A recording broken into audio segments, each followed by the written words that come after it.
আল্লাহর কাছে এত করে চাইলাম, আল্লাহ আমাকে দিল না। কিন্তু একবারও নিজেকে প্রশ্ন বলি নাই, করি নাই যে কতবার হাইয়া আলাস সালাহ বলে আল্লাহ তো আমাকে ডেকেছেন, আমি আল্লাহর ডাকে সাড়াও দিই নাই। জীবনের 1000 বার চলে গিয়েছে হাইয়া আলাস সালাহ শুনেছি, কিন্তু সাড়া দিতে পারি নাই।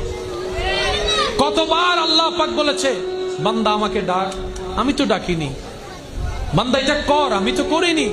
বান্দা এইভাবে চল, আমি তো চলিনি।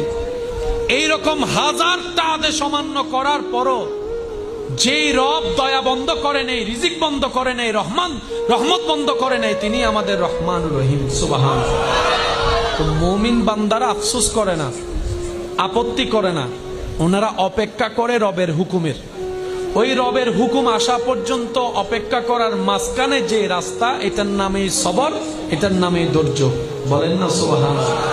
ওনারা সবরের রাস্তা দিয়ে যায়, শুকরের মাধ্যমে নিয়ামত নিয়ে আসে।